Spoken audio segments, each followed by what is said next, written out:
नमस्ते। आज हम chapter 1 the portrait of a lady के क्वेश्चन आंसर करेंगे। First, understanding the text mention यानी कि बताएं। First, the 3 phases of the author's relationship with his grandmother before he left the country to study abroad यानी कि विदेश में पढ़ाई करने के लिए देश छोड़ने से पहले लेखक के अपनी दादी के साथ रिश्ते के 3 phase. Answer. First, village fish. The author lived with his grandmother in the village.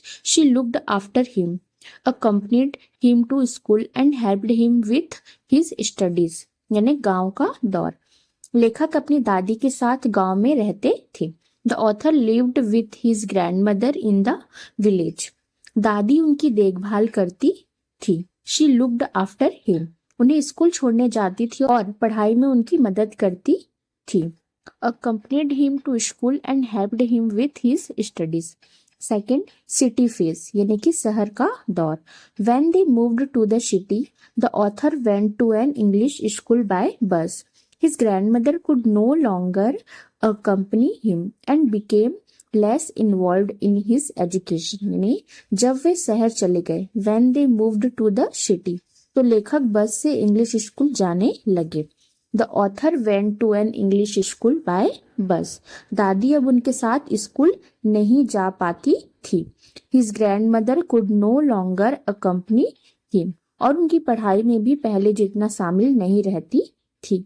And became less involved in his education. Third, university phase यानी कि यूनिवर्सिटी का दौर। When the author went to university, he got a separate room and became even more independent. Their relationship became more distant, though they remained deeply attached to each other. जब लेखक university गए तो उन्हें एक अलग कमरा मिला। When the author went to university, he got a separate room. और वे और भी ज्यादा आजाद हो गए। And became more independent. उनके रिश्ते में थोड़ी दूरी आ गई। Their relationship became more distant. फिर भी वे एक दूसरे से बहुत गहराई से जुड़े रहे। Though they remained deeply attached to each other. Second, 3 reasons why the author's grandmother was disturbed when he started going to the city school.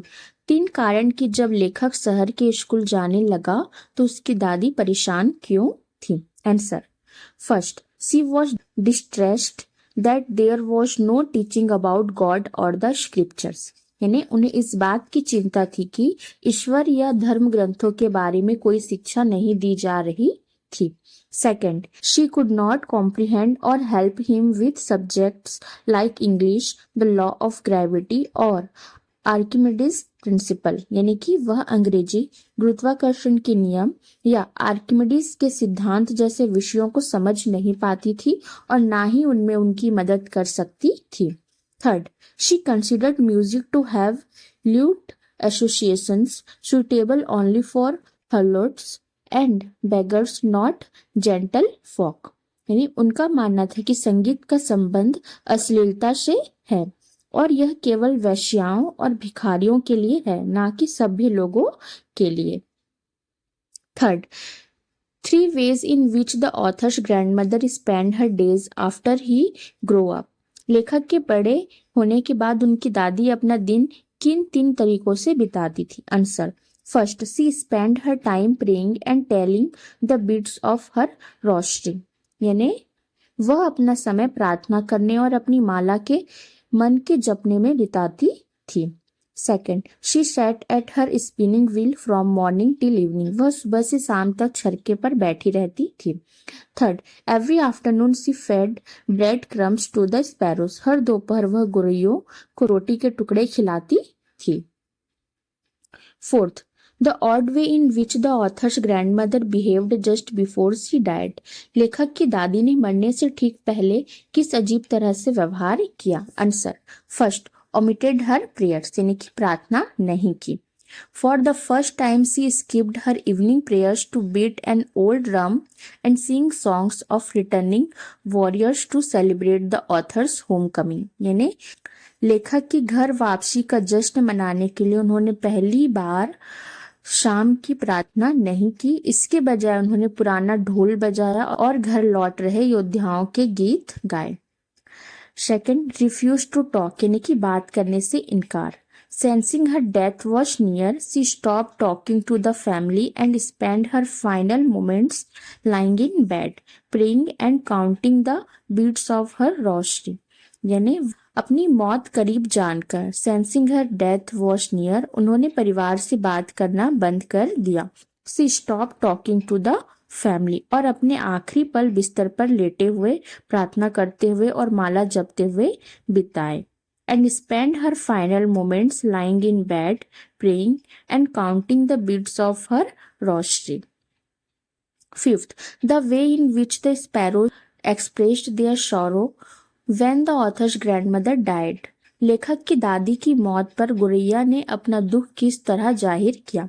Answer, thousands of sparrows gathered around the grandmother's body and sat silently. They did not touch the breadcrumbs offered to them. When her body was carried away, they flew away quietly. दादी के शरीर के चारों ओर हजारों गुरैया इकट्ठा होकर चुपचाप बैठ गई। Thousands of sparrows gathered around the grandmother's body and sat quietly. उन्हें दिए गए ब्रेड के टुकड़ों को उन्होंने छुआ तक नहीं। They did not touch the breadcrumbs offered to them. जब उनके शरीर को ले जाया गया तो वे चुपचाप उड़ गई। When her body was carried away, they flew away quietly. Talking about the text. Talk to your partner about the following, यानी कि अपने साथी के साथ इन बातों पर चर्चा करें।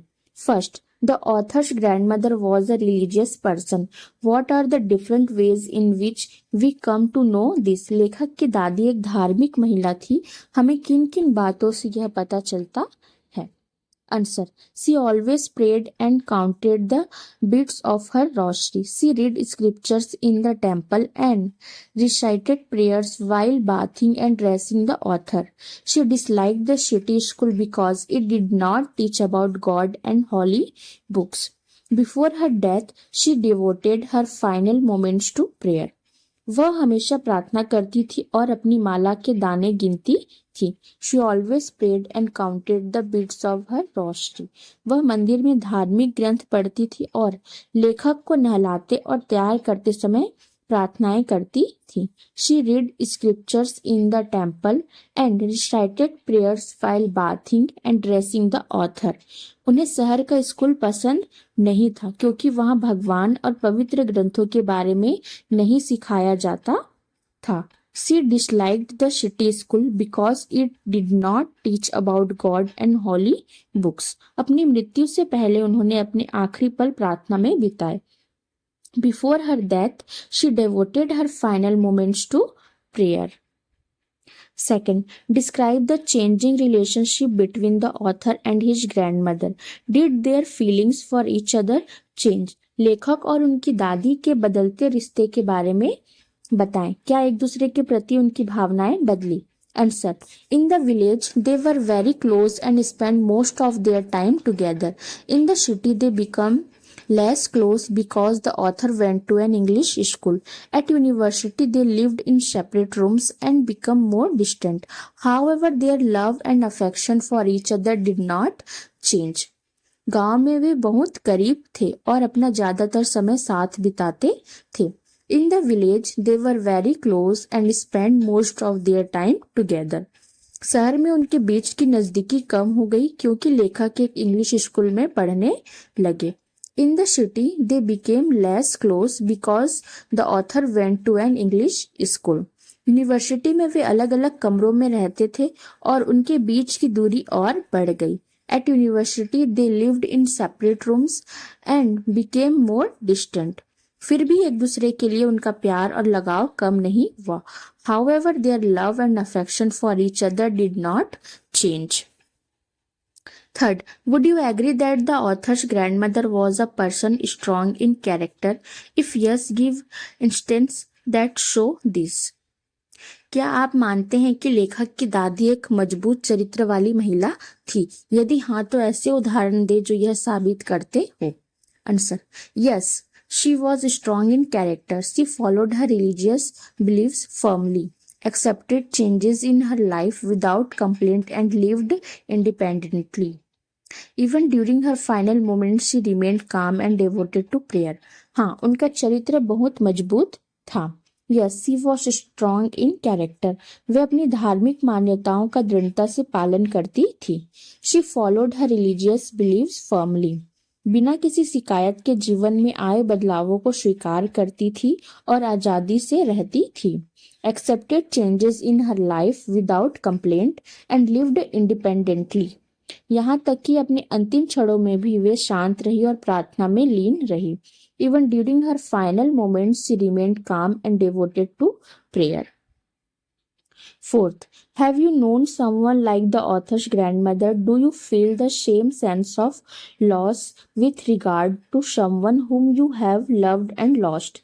क्या आप लेखक की दादी जैसी किसी महिला को जानते हैं? क्या आपको भी किसी ऐसे व्यक्ति को खोने पर वैसा ही दुख महसूस होता है जिससे आप प्यार करते थे? Answer: Yes, I have known an elderly person who was loving, caring and strong like her. Losing such a person creates a deep sense of sadness and emptiness, and their memories remain with us. हाँ, मैं एक ऐसे बुजुर्ग व्यक्ति को जानता हूँ जो उनकी तरह ही प्यार करने वाले, देखभाल करने वाले और मजबूत थे. Yes, I have known an elderly person who was loving, caring and strong like her. ऐसे व्यक्ति को खोने से गहरा दुख और खालीपन महसूस होता है और उनकी यादें हमारे साथ बनी रहती हैं. Losing such a person creates a deep sense of sadness and emptiness, and their memories remain with us. Thinking about language. First, which language do you think the author and his grandmother used while talking to each other? आपको क्या लगता है कि लेखक और उनकी दादी एक दूसरे से बात करते समय किस भाषा का इस्तेमाल करते थे? Answer: The author and his grandmother probably spoke Punjabi to each other. यानी लेखक और उनकी दादी शायद आपस में पंजाबी में बात करते थे. जैसे कि आपको पता है कि हमारे राइटर भी कौन है? Khushwant Singh ji. Second, which language do you use to talk to elderly relatives in your family? आप अपने परिवार में बुजुर्ग रिश्तेदारों से बात करने के लिए किस भाषा का इस्तेमाल करते हैं? Answer: I use my mother tongue native language to talk to elderly relatives in my family. मैं अपने परिवार में बुजुर्ग रिश्तेदारों से बात करने के लिए अपनी मातृभाषा का इस्तेमाल करता हूँ. Third, how would you say a dilapidated drum in your language? आप अपनी भाषा में एक टूटा फूटा ड्रम को कैसे कहेंगे? Answer: In Hindi, a dilapidated drum can be said as फटा पुराना ढोल. हिंदी में जीर्ण शीर्ण ढोल को फटा पुराना ढोल भी कहा जा सकता है. Fourth, can you think of a song or a poem in your language that talks of homecoming? क्या आप अपनी भाषा में कोई ऐसा गाना या कविता सोच सकते हैं जो घर वापसी की बात करता हो? Answer: One Hindi song about homecoming is घर कब आओगे from the film Border. यानी घर वापसी पर आधारित एक हिंदी गाना फिल्म बॉर्डर का घर कब आओगे है. Working with words. First, notice the following uses of the word tell in the text. यानी कि टेक्स्ट में tell शब्द के इन इस्तेमाल पर ध्यान दे. First, her fingers were busy telling the bits of her rosary. यानी कि उसकी उंगलियां माला के मनकों को बताने में बिजी थी. Second, I would tell her English words and little things of Western science and learning. यानी मैं उसे इंग्लिश शब्द और वेस्टर्न साइंस और सीखने की छोटी छोटी बातें बताता था. Third, at her age one could never tell. उसकी उम्र में कोई कभी नहीं बता सकता था. Fourth, she told us that her end was near. उसने हमें बताया कि उसका अंत पास है. Given below are 4 different senses of the word tell. Match the meaning to the uses listed above. यानी कि कह रहा है नीचे बताना. यानी कि tell शब्द के 4 अलग अलग मतलब दिए गए हैं. आपको ऊपर 4 सेंटेंस दिए गए हैं और नीचे 4 सेंटेंस दिए गए हैं और आपको इनके मीनिंग्स बताने हैं. Okay. First, make something known to someone in spoken और रिटन वर्ड्स, यानी कि किसी को बोलकर या लिखकर कुछ बताना। सेकंड, काउंट वाइल रिसाइटिंग, यानी कि पढ़ते समय गिनना। थर्ड, बी श्योर, यानी कि पक्का होना। Four, give information to somebody, यानी कि किसी को जानकारी देना। आंसर, फर्स्ट जो हमारा सेंटेंस था, her finger were busy telling the beads of her rosary, यानी कि उसकी उंगलियां माला के मनकों को बताने में बिजी थी। तो इसका मीनिंग क्या होगा? सेकंड वाला, जो हमें नीचे 4 सेंटेंस दिए गए थे उसमें से सेकंड वाला, काउंट वाइल रिसाइटिंग, यानी कि पढ़ते समय गिनना। Second, I would tell her English words and little things of western science and learning, मैं उसे इंग्लिश शब्द और वेस्टर्न साइंस और सीखने की छोटी मोटी बातें बताता था। तो इसका क्या होगा? Fourth, give information to somebody, यानी किसी को जानकारी देना। Third, at her age one could never tell, यानी कि उसकी उम्र में कोई कभी नहीं बता सकता था। तो इसका होगा थर्ड वाला, बी श्योर, यानी कि पक्का होना। Fourth, she told us that her and was near, यानी कि उसने हमें बताया कि उसका अंत पास है। तो इसका होगा फर्स्ट वाला, make something known to someone in spoken और रिटन वर्ड्स, यानी कि किसी को बोल कर या लिख कर कुछ बताना। Okay. Second, notice the different senses of the word take, यानी कि लेना शब्द के अलग अलग मतलब पर ध्यान दे। टेक यानी होता है लेना। Locate this phrases in the text and notice the way they are used, यानी कि इन शब्दों को टेक्स्ट में ढूंढे और ध्यान दे कि इनका इस्तेमाल कैसे किया गया है।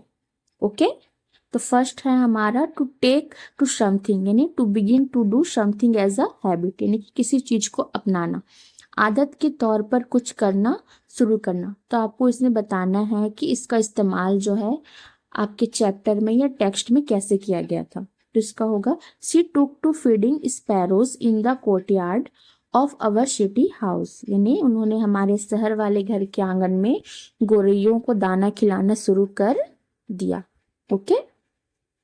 Second, to take ill, to suddenly become ill, यानी कि बीमार पड़ना, अचानक बीमार पड़ना। तो इसका होगा, the next morning she was taken ill, यानी कि अगली सुबह वह बीमार पड़ गई। ओके। यहाँ पे आपको बस इतना ही बताना था कि जो टेक वर्ड है उसका इस्तेमाल चैप्टर में किस तरह से किया गया था। Okay. Third, the word hobble means to walk with difficulty because the legs and feet are in bad condition, यानी कि हॉबल शब्द का मतलब है मुश्किल से चलना क्योंकि पैर और पंजे खराब हालत में हैं। Tick the word in the box below that also refer to a manner of walking, यानी कि नीचे दिए गए बॉक्स में उन शब्दों पर टिक करें जो चलने के तरीकों के बारे में भी बताते हैं। तो पहला आपका क्या है? हैगल, यानी कि मोल भाव करना। सेकंड है सफल, यानी कि घसीट कर चलना। स्ट्राइड, यानी कि बड़े बड़े कदम भरना। राइड, यानी कि सवारी करना। वेडल, डगमगा कर चलना। रिगल, यानी कि बल खाकर चलना। पैडल, यानी कि पैडल मारना। स्वैगर, यानी अकड़कर चलना। ट्रज, यानी थक कर धीरे धीरे चलना। श्लॉग, यानी कि मेहनत करके चलना। हमने टिक कर लिया है, बट आप यहाँ नीचे मीनिंग भी देख लीजिए। Okay. Answer, shuffle, to walk by dragging one's feet along the ground, यानी जमीन पर पैर घसीट कर चलना। सेकेंड है stride, to walk with long decisive steps, यानी कि लंबे और पक्के कदमों से चलना। Waddle, to walk with short steps swaying from side to side like a duck, यानी कि छोटे छोटे कदमों से और बतख की तरह अगल बगल डगमगाते हुए चलना। Paddle, to walk with bare feet in shallow water, यानी कि कम गहरे पानी में नंगे पैर चलना। Swagger, to walk in a proud confident और इंसोलेंट वे, यानी कि अकड़ या आत्मविश्वास के साथ चलना। Trudge, to walk slowly with heavy steps typically due to exhaustion, यानी कि थकान की वजह से भारी कदमों से धीरे धीरे चलना। ओके। आपको यहाँ पे सिर्फ टिक लगाने को कहा गया था, लेकिन यहाँ मैंने आपको सिर्फ समझाने के लिए ये सेंटेंस लिखा है। ओके। एंड लास्ट है आपका slog, to walk heavily and laboriously, यानी कि भारी कदमों से और बहुत मेहनत करके चलना। ओके। नोटिसिंग फॉर्म, यानी कि फॉर्म पर ध्यान दे। Notice the form of the verbs italicized in this sentences, यानी कि इन वाक्यों में इटैलिक किए गए वर्ब के फॉर्म पर ध्यान दे। ये आपको मैंने समझाने के लिए लिखा है। जब पास्ट में हुई दो चीजों में से एक चीज पहली हो चुकी थी उसके लिए पास्ट परफेक्ट का उपयोग होता है। तो इसका फॉर्म क्या है? हैड प्लस वर्ब का थर्ड फॉर्म। ओके, इसमें आपको कुछ नहीं करना है, इसमें बस आपको ये समझाने के लिए आपको दिया गया है। ओके, तो फर्स्ट आपका क्या है?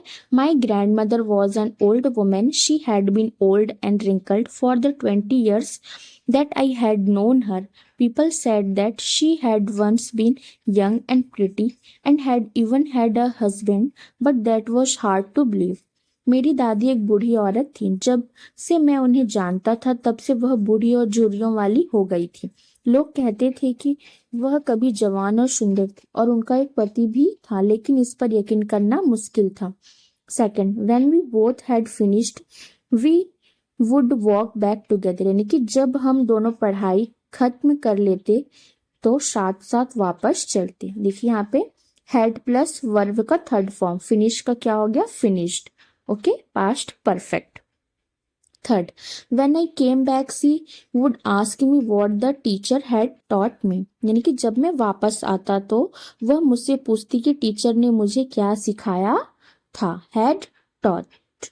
ओके, वर्ब का थर्ड फॉर्म है taught, had प्लस वर्ब का third form. Fourth, it was the first time since I had known her that she did not pray, जब से मैं उन्हें जानता था यह पहली बार था कि उन्होंने प्रार्थना नहीं की। ओके, had प्लस वर्ब का third form. Fifth, the sun was setting and had lit her room and veranda with a golden light, सूरज डूब रहा था और उसने उनके कमरे और बरामदे को सुनहरी रोशनी से रोशन कर दिया था। These are examples of the past perfect forms of verbs. When we recount things in the distant past, we use this form. यानी ये वर्ब के पास्ट परफेक्ट फॉर्म के उदाहरण हैं, यानी कि एग्जाम्पल। जब हम बहुत पहले की बातें बताते हैं तो हम इस फॉर्म का इस्तेमाल करते हैं। ओके, थिंग्स टू डू, यानी कि करने के लिए काम। Talk with your family members about elderly people who you have been intimately connected with and who are not there with you. Now write a short description of someone you liked a lot. अपने परिवार के सदस्यों से उन बुजुर्गों के बारे में बात कर जिनसे आप बहुत करीब से जुड़े थे और जो अब आपके साथ नहीं है। किसी ऐसे व्यक्ति के बारे में छोटा सा विवरण लिखें, यानी डिस्क्रिप्शन, जिन्हें आप बहुत पसंद करते थे। ओके, माई ग्रैंड फादर, यानी कि मेरे दादाजी। यहाँ पे आप अपना भी लिख सकते हैं अगर आपकी फैमिली में कोई मेंबर है या जो आपके क्लोज हो। ओके, ये एक एग्जाम्पल के तौर पर है। My grandfather was a towering, gentle presence in our home. A retired school teacher, he followed a strict daily routine, waking at dawn, tending to his garden, and spending hours reading old classics in his armchair with thick round spectacles. मेरे दादाजी हमारे घर में एक प्रभावशाली और सौम्य व्यक्तित्व वाले व्यक्ति थे। My grandfather was a towering, gentle presence in our home. एक रिटायर्ड स्कूल टीचर होने के नाते वे अपनी रोजमर्रा की दिनचर्या का सख्ती से पालन करते थे। Retired school teacher he followed a strict daily routine. सुबह जल्दी उठना, अपने बगीचे की देखभाल करना और मोटी गोल ऐनक लगाकर अपनी आराम कुर्सी पर बैठकर घंटों पुरानी क्लासिक किताबें पढ़ना। Waking at dawn, tending to his garden, and spending hours reading old classics in his armchair with thick round spectacles. He was remarkably patient and kind. Every evening he would take me for long walks, patiently answering my all curious questions and narrating stories rich with moral values. He lived simply, rarely complained, and treated everyone with immense respect. Though he is no longer with us, his discipline, warmth, and quiet wisdom continue to guide my everyday life. वे बहुत ही धैर्यवान और दयालु थे। He was remarkably patient and kind. हर शाम वे मुझे लंबी सैर पर ले जाते थे मेरे सभी उत्सुक सवालों का धैर्यपूर्वक जवाब देते थे और मुझे नैतिक मूल्यों वाली कहानियां सुनाते थे। Every evening he would take me for long walks, patiently answering all my curious questions and narrating stories rich with moral values. वे सादगी से रहते थे, शायद ही कभी कोई शिकायत करते थे और सभी के साथ बहुत सम्मान से पेश आते थे। He lived simply, rarely complained and treated everyone with immense respect. हालांकि वे अब हमारे बीच नहीं है, लेकिन उनका अनुशासन, अपनापन और शांत समझदारी आज भी मेरे रोजमर्रा के जीवन में मेरा मार्गदर्शन करते हैं। Though he is no longer with us, his discipline, warmth and quiet wisdom continue to guide my everyday life. Okay?